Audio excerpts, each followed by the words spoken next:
जी आए ਨੂੰ प्यारे विद्यार्थियों 8वीं जमात की अंग्रेजी की किताब माई इंग्लिश कंपेनियन उसके लैसन के एंड विच अपेंडिक्स 3 ते अपेंडिक्स 3 का थर्ड पार्ट जिहड़ा है न्यूज़पेपर हैडलाइंस बड़ा ही रोचक ते ज्ञान भरपूर विषय है। सो इस वीडियो च करन जा रहे हैं। सो तुसी सारे नोटबुक ते पेन लै लो ते आंसर्स नूं नोट डाउन कर लो, पर मगरों दी इन्हां एक्सरसाइज़ नूं बिना देखे तुसी अपने आप ही करन दा अभ्यास जरूर करो।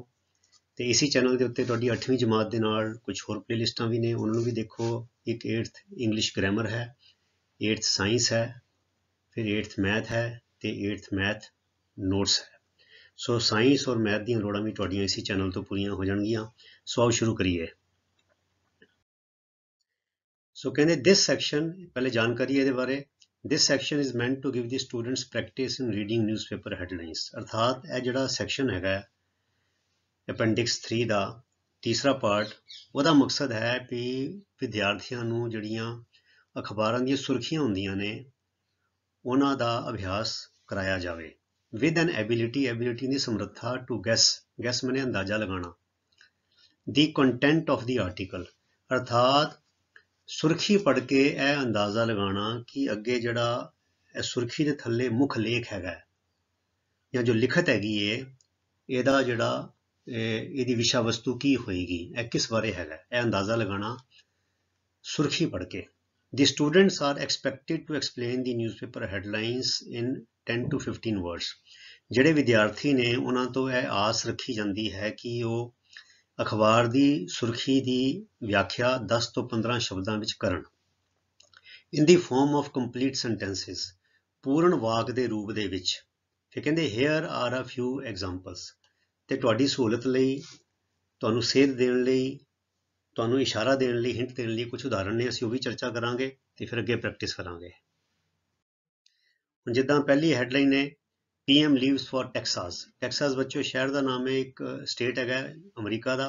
ਸੋ ਇਹ ਹੈਗੀ ਸੁਰਖੀ ਤੇ ਐਕਸਪਲੇਨੇਸ਼ਨ ਹੋ ਜਾਏਗੀ ਜੋ ਤੁਹਾਡੀ ਕਿਤਾਬ 'ਚ ਹੈ। ਸਾਰੇ ਉਦਾਹਰਣ ਨੇ ਪਹਿਲੇ ਮੈਂ ਕਰ ਰਿਹਾ। ਦੀ prime minister has left for Texas, ਅਰਥਾਤ ਪ੍ਰਧਾਨ ਮੰਤਰੀ ਟੈਕਸਾਸ ਲਈ ਜਾ ਚੁੱਕੇ ਹਨ। ਫਿਰ ਹੈਗਾ ਇੰਡੀਆ ਬੀਟਸ ਆਸਟ੍ਰੇਲੀਆ ਇਨ ਦੀ ਫਾਈਨਲਸ, ਅਰਥਾਤ ਫਾਈਨਲ ਦੇ ਵਿੱਚ ਇੰਡੀਆ ਨੇ ਆਸਟ੍ਰੇਲੀਆ ਨੂੰ ਹਰਾਇਆ। ਇਹ ਹੈਗੀ ਸੁਰਖੀ ਤੇ ਐਕਸਪਲੇਨੇਸ਼ਨ ਹੈ India ਡਿਫੀਟਡ Australia in the world cup finals and one the tournament, ਅਰਥਾਤ ਇੰਡੀਆ ਨੇ ਵਰਲਡ ਕੱਪ ਫਾਈਨਲ ਵਿੱਚ ਆਸਟ੍ਰੇਲੀਆ ਨੂੰ ਹਰਾਇਆ ਅਤੇ ਟੂਰਨਾਮੈਂਟ ਨੂੰ ਜਿੱਤ ਲਿਆ। ਫਿਰ ਸਾਈਕਲੋਨ ਹਿਟਸ ਓਡੀਸ਼ਾ 100 ਕਿਲਡ, ਅਰਥਾਤ ਇੱਕ ਚੱਕਰਵਾਤ ਤੂਫਾਨ ਜਿਹੜਾ ਹੈ ਬੜੀ ਭਾਰੀ ਤੂਫਾਨ ਉੜੀਸਾ ਤੇ ਹਿੱਟ ਕੀਤਾ, 100 ਕਿਲਡ ਕਈ ਸੌ ਮਰੇ। So a cyclone hit Odisha, hundreds of people were killed। ठीक है। फिर गोल्ड राइजेस फर्दर, सोना फिर चढ़िया। ठीक है, ਜਾਂ ਅਸੀਂ ਕਹਿ ਦਿੰਦੇ ਆ ਪੰਜਾਬੀ ਲਿਖਦਾ ਸੋਨਾ ਤੇਜ਼ ਹੋਇਆ ਜਾਂ ਸੋਨਾ ਚੜਿਆ। ਠੀਕ ਹੈ, ਸੋ ਇਹ ਹੈਗੀ ਸੁਰਖੀ ਤੇ ਐਕਸਪਲੇਨੇਸ਼ਨ ਕੀ ਹੋ ਜਾਏਗੀ ਦੀ price of gold in the market has ਇਨਕਰੀਜ਼ਡ again, ਅਰਥਾਤ ਬਾਜ਼ਾਰ ਦੇ ਵਿੱਚ ਮਾਰਕੀਟ ਦੇ ਵਿੱਚ ਸੋਨੇ ਦੀ ਕੀਮਤ ਫਿਰ ਮੁੜ ਕੇ ਵੱਧ ਗਈ ਹੈ। ਪੰਜਵਾਂ ਆਖਰੀ example PM launches new education policy, ਅਰਥਾਤ ਪ੍ਰਾਈਮ ਮਿਨਿਸਟਰ ਨੇ ਨਵੀਂ ਜਿਹੜੀ ਵਿਦਿਆ ਨੀਤੀ ਹੈਗੀ ਹੈ ਉਹਦਾ ਆਗਾਜ਼ ਕੀਤਾ, ਲਾਂਚ ਕੀਤਾ। ਠੀਕ ਹੈ, ਉਦਘਾਟਨ ਕੀਤਾ ਜਾਂ ਸ਼ੁਰੂ ਕੀਤੀ। The prime minister has launched a new education policy, ਪੂਰਨ ਸੈਂਟੈਂਸ ਹੋ ਗਿਆ। ਠੀਕ ਹੈ, ਹੁਣ ਬੱਚਿਓ ਪ੍ਰੈਕਟਿਸ ਐਕਸਰਸਾਈਜ਼ ਹੈਗੀ ਹੈ, ਇਹ 'ਚ 10 ਹੈਗੇ ਨੇ। Practice exercise explain the following newspaper headlines in 10 to 15 words। ਹੇਠ ਲਿਖੀਆਂ ਅਖਬਾਰਾਂ ਦੀਆਂ ਸੁਰਖੀਆਂ ਨੂੰ 10 ਤੋਂ 15 ਸ਼ਬਦਾਂ ਦੇ ਵਿੱਚ ਇਹਨਾਂ ਦਾ ਵਿਖਿਆਨ ਕਰੋ। ਠੀਕ ਹੈ, ਸੋ ਪਹਿਲੀ ਹੈਡਲਾਈਨ ਹੈਗੀ ਹੈ ਗਵਰਨਮੈਂਟ ਫਿਲਸ 300 ਪੋਸਟਸ ਆਫ ਟੀਚਰਸ। ਸਰਕਾਰ ਨੇ 300 ਟੀਚਰਾਂ ਦੀਆਂ 300 ਨਵੀਆਂ ਭਰਤੀਆਂ ਕੀਤੀਆਂ। ਠੀਕ ਹੈ, ਸੋ ਐਕਸਪਲੇਨੇਸ਼ਨ ਇੱਦਾਂ ਦੇ ਸਕਦੇ ਹਾਂ, ਤੁਸੀਂ ਕਿਸੇ ਹੋਰ ਢੰਗ ਨਾਲ ਵੀ ਬਣਾ ਸਕਦੇ ਹੋ ਬੱਚਿਓ। ਮੈਂ ਤੁਹਾਨੂੰ ਜ਼ਰੂਰ ਪ੍ਰੇਰਨਾ ਦੇਵਾਂਗਾ ਕਿ ਜ਼ਰੂਰੀ ਨਹੀਂ ਕਿ ਤੁਸੀਂ ਇੱਦਾਂ ਹੀ ਲੈਣੀ ਹੈ, ਤੁਸੀਂ ਇੱਧਰੋਂ ਦੀ ਸੇਧ ਲੈ ਕੇ ਆਪਣੀ ਕਲਪਨਾ ਵਰਤ ਕੇ ਵੀ ਤੁਸੀਂ ਕੁਝ ਨਵਾਂ ਰੂਪ ਦੇ ਸਕਦੇ ਹੋ। ਠੀਕ ਹੈ, ਸੋ ਮੈਂ ਇੱਥੇ ਲਿਖ ਦਿੱਤਾ because of the upcoming state elections, ਅਰਥਾਤ ਰਾਜ ਦੀਆਂ ਚੋਣਾਂ ਨੂੰ ਦੇਖਦੇ ਹੋਏ, ਕਿਉਂਕਿ ਜ਼ਿਆਦਾਤਰ ਸਰਕਾਰਾਂ ਇੱਦਾਂ ਹੀ ਕਰਦੀਆਂ, ਲੀਡਰ ਤੇ ਸਾਡੇ ਜਿੱਦਾਂ ਦੀ ਉਹਨਾਂ ਦੀ ਸੋਚ ਹੈਗੀ ਹੈ ਸਵਾਰਥੀ ਤੇ ਹੇਰਾ ਫੇਰੀ ਵਾਲੀ, ਪਤਾ ਹੀ ਹੈ ਸਭ ਨੂੰ। So because of the upcoming state elections, ਅਰਥਾਤ ਰਾਜ ਦੀਆਂ ਜਿਹੜੀਆਂ ਵੋਟਾਂ ਆ ਰਹੀਆਂ ਨੇ ਉਹਨਾਂ ਦੇ ਕਰਕੇ the government has field 300 post for teachers. सरकार ने टीचरां ਲਈ 300 ਪੋਸਟਾਂ ਭਰ ਦਿੱਤੀਆਂ ਹਨ, ਅਰਥਾਤ 300 ਨਵੇਂ ਟੀਚਰਾਂ ਦੀ ਭਰਤੀ ਕੀਤੀ ਹੈ। Headline tsunami hits Japan. ਇਹ ਟੀ ਸਾਇਲੈਂਟ ਹੈ ਬੱਚਿਓ, ਸੁਨਾਮੀ, ਟੀ नहीं बोलना, ਸੁਨਾਮੀ ਹਿਟਸ ਜਾਪਾਨ। ਸੁਨਾਮੀ ਕੀ ਹੈ ਬੱਚਿਓ, ਇੱਕ ਜਾਪਾਨੀ ਸ਼ਬਦ ਹੈ, ਕਿਉਂਕਿ ਇਹ ਜਿਹੜੀਆਂ ਲਹਿਰਾਂ ਨੇ ਇਹ ਜਾਪਾਨ ਵਿੱਚ ਜ਼ਿਆਦਾ ਉੱਠਦੀਆਂ ਤੇ ਇਹ ਲਹਿਰਾਂ ਦਾ ਸਰੋਤ ਕੀ ਹੈਗਾ, ਜਦੋਂ ਸਮੁੰਦਰ ਦੇ ਵਿੱਚ ਭੂਚਾਲ ਆਉਂਦਾ, ਅਰਥਕੁਏਕ ਆਉਂਦਾ ਤੇ ਥੱਲਿਓਂ ਦੀ ਤਲਾ ਸਮੁੰਦਰ ਦਾ ਉੱਪਰ ਨੂੰ ਉੱਠਦਾ ਬੜੇ ਜ਼ੋਰ ਦੇ ਨਾਲ, ਤੇ ਸਮੁੰਦਰ ਦਾ ਲੱਖਾਂ ਟਨ ਪਾਣੀ ਉੱਪਰ ਉੱਠ ਜਾ, ਤੇ ਫਿਰ ਜੇ ਤੱਟੀ ਇਲਾਕੇ ਨੇ ਉਹਨਾਂ 'ਚ ਪਾਣੀ ਵੜ ਜਾਂਦਾ ਹੈ ਤੇ ਕਈ ਵਾਰ ਲਹਿਰ ਬਹੁਤ ਵੱਡੀ ਆਉਂਦੀ ਹੈ। ਤੁਹਾਨੂੰ ਯਾਦ ਹੋਣਾ ਸ਼ਾਇਦ 2015 ਕਿਹੜੇ 3 ਜਾਂ 4 ਵਿੱਚ ਬਹੁਤ ਵੱਡੀ ਜ਼ਬਰਦਸਤ ਸੁਨਾਮੀ ਆਈ ਸੀਗੀ, ਜਦੋਂ ਬਹੁਤ ਤਬਾਹੀ ਹੋਈ ਸੀਗੀ, ਹੈ ਨਾ। ਸੋ ਸੁਨਾਮੀ ਹਿਟਸ ਜਾਪਾਨ। ਤੁਹਾਨੂੰ ਪਤਾ ਹੋਏਗਾ ਬੱਚੋ, ਸ਼ਾਇਦ ਛੋਟੀਆਂ ਮੋਟੀਆਂ ਸੁਨਾਮੀਆਂ ਜਾਪਾਨ 'ਚ ਆਈਆਂ ਹੀ ਰਹਿੰਦੀਆਂ, ਉਹਦਾ ਸਾਨੂੰ ਪਤਾ ਨਹੀਂ ਲੱਗਦਾ, ਉਹ ਲੋਕਲ ਖਬਰ ਬਣਦੀ ਹੈ। ਉਹ ਤਾਂ ਜਿਹੜੀ ਕੁਝ ਸਾਲ ਪਹਿਲੇ ਆਈ ਸੀ ਉਹ ਤਾਂ ਬਹੁਤ ਵੱਡੀ ਤਬਾਹੀ ਸੀ, ਉਹਦਾ ਅਸਰ ਥਾਈਲੈਂਡ 'ਚ ਵੀ ਹੋਇਆ, ਇੰਡੋਨੇਸ਼ੀਆ 'ਚ ਵੀ ਹੋਇਆ, ਆਪਣੇ ਇੰਡੀਆ ਤੱਕ ਵੀ ਹੋਇਆ, ਤਾਂ ਕਰਕੇ ਉਹ ਖਬਰ ਬਣੀ ਸੀ। ਨਹੀਂ ਤਾਂ ਛੋਟੀਆਂ ਮੋਟੀਆਂ ਸੁਨਾਮੀਆਂ ਜਾਪਾਨ 'ਚ ਆਮ ਆਉਂਦੀਆਂ ਰਹਿੰਦੀਆਂ, ਕਿਉਂਕਿ ਜਾਪਾਨ ਦੇ ਵਿੱਚ ਭੂਚਾਲ ਬਹੁਤ ਜ਼ਿਆਦਾ ਆਉਂਦੇ ਨੇ, ਠੀਕ ਹੈ। ਸੋ ਅ ਮਾਈਲਡ ਮੈਨੇ ਹਲਕੀ, ਅ ਮਾਈਲਡ ਸੁਨਾਮੀ ਹਿੱਟ ਦੀ ਓਸਾਕਾ। ਹੁਣ ਓਸਾਕਾ ਕੀ ਹੈ ਬੱਚਿਓ, ਓਸਾਕਾ ਦੇ ਉਹ ਕੈਪੀਟਲ ਹੈ, ਇਹ ਜਾਪਾਨ ਦਾ ਇੱਕ ਸ਼ਹਿਰ ਹੈ। ਮੈਨੂੰ ਇੱਥੇ ਮੈਂ ਬੜਾ ਵਾਰ ਗਿਆ, ਮੇਰੇ ਬੜੇ ਟੂਰ ਲੱਗਦੇ ਸੀ ਓਸਾਕਾ ਵਿੱਚ, ਮੈਂ ਜਦ ਜਹਾਜ਼ ਤੇ ਸੀਗਾ ਤੇ ਅਸੀਂ ਇੰਡੀਆ ਤੋਂ ਕੱਚਾ ਲੋਹਾ ਲੈ ਕੇ ਜਾਂਦੇ ਸੀ ਓਸਾਕਾ, ਆਇਰਨ ਔਰ ਜਾਂਦਾ ਸੀ ਉੱਥੇ, ਠੀਕ ਹੈ। ਸੋ ਅ mild tsunami hit the Osaka city of Japan last afternoon, ਬੀਤੇ ਦੁਪਹਿਰ। ਫਲੱਡਿੰਗ ਦੀ ਨੀਅਰ ਕੋਸਟਲ ਏਰੀਆਜ਼, ਫਲੱਡਿੰਗ ਮੈਨੇ ਤੱਟੀ, ਮਤਲਬ ਜਿਹੜੇ ਤੱਟ ਦੇ ਬਿਲਕੁਲ ਨੇੜੇ ਨੇੜੇ ਦੇ ਇਲਾਕੇ ਨੇ ਉਹਨਾਂ ਵਿੱਚ ਉਸ ਮਾਈਲਡ ਸੁਨਾਮੀ ਨੇ ਹੜ੍ਹ ਲਿਆ ਦਿੱਤਾ। ਮਤਲਬ ਫਾਰ ਕੋਸਟਲ ਏਰੀਆ ਨਹੀਂ, ਤੱਟ ਤੋਂ ਬਹੁਤ ਦੂਰ ਤੱਕ ਨਹੀਂ, ਮਾਈਲਡ ਸੀਗੀ, ਛੋਟੀ ਸੀਗੀ, ਇਸ ਕਰਕੇ ਤੱਟੀ ਦੇ ਨੇੜੇ ਦੇ ਇਲਾਕਿਆਂ ਵਿੱਚ ਪਾਣੀ ਭਰ ਗਿਆ, ਠੀਕ ਹੈ।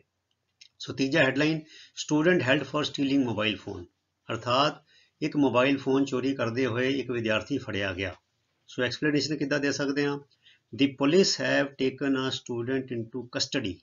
ਕਸਟਡੀ ਮੈਨੇ ਹੁੰਦਾ ਆਪਣੀ ਨਿਗਰਾਨੀ 'ਚ ਲੈ ਲਿਆ, ਆਪਾਂ ਨੂੰ ਉਹਨੂੰ ਗ੍ਰਿਫਤਾਰ ਕਰ ਲਿਆ, ਫੜ ਲਿਆ, ਕਾਹਦੇ ਲਈ, for stealing a mobile phone, ਇੱਕ ਮੋਬਾਈਲ ਫੋਨ ਚੋਰੀ ਕਰ, ਕਿੱਥੋਂ ਦੀ, ਫਰੋਮ ਅ ਸ਼ॉप। ਹੁਣ ਮੈਂ ਸ਼ॉप ਕਿਹਾ, ਤੁਸੀਂ ਕੁਝ ਹੋਰ ਵੀ ਕਹਿ ਸਕਦੇ ਹੋ, ਠੀਕ ਹੈ ਨਾ। ਸੋ ਤੁਸੀਂ ਹੋਰ ਢੰਗ ਨਾਲ ਵੀ ਇਹਨੂੰ ਲਿਖ ਸਕਦੇ ਹੋ। ਫਿਰ ਚੌਥਾ ਹੈ people educated on road safety, ਸੜਕ ਸੁਰੱਖਿਆ ਦੇ ਬਾਰੇ ਲੋਕਾਂ ਨੂੰ ਸਿੱਖਿਅਤ ਕੀਤਾ ਗਿਆ। ਬਸ ਇਹ ਸੁਰਖੀ ਹੈ, ਤੇ ਹੁਣ ਮੈਂ ਇਹਨੂੰ ਇੱਦਾਂ ਕਰ ਦਿੱਤਾ ਐਕਸਪਲੇਨੇਸ਼ਨ। ਯੈਸਟਰਡੇ, ਕੱਲ, ਕਿਉਂਕਿ ਅੱਜ ਅਖਬਾਰ ਛਪੀ ਹੈ, ਕੱਲ ਦੀ ਖਬਰ ਹੈ। Yesterday the village panchayat organised a programme to educate the people about road safety, ਅਰਥਾਤ ਜਿਹੜੀ ਪਿੰਡ ਦੀ ਪੰਚਾਇਤ ਸੀ ਉਹਨਾਂ ਨੇ ਇੱਕ ਪ੍ਰੋਗਰਾਮ ਉਲੀਕਿਆ, ਕਾਹਦੇ ਲਈ, to educate the people about road safety, ਤਾਂ ਕਿ ਲੋਕਾਂ ਨੂੰ ਸੜਕ ਸੁਰੱਖਿਆ ਬਾਰੇ ਸਿੱਖਿਅਤ ਕੀਤਾ ਜਾਵੇ। ਫਿਰ ਪੰਜਵੀਂ ਹੈਡਲਾਈਨ ਹੈ ਸੀਨੀਅਰ ਪਾਰਟੀ ਮੈਂਬਰ ਕੁਇਟਸ, ਅਰਥਾਤ ਇੱਕ ਸੀਨੀਅਰ ਪਾਰਟੀ ਦੇ ਮੈਂਬਰ ਨੇ ਮਤਲਬ ਕਿ ਪਾਰਟੀ ਤਿਆਗੀ, ਪਾਰਟੀ ਛੱਡੀ।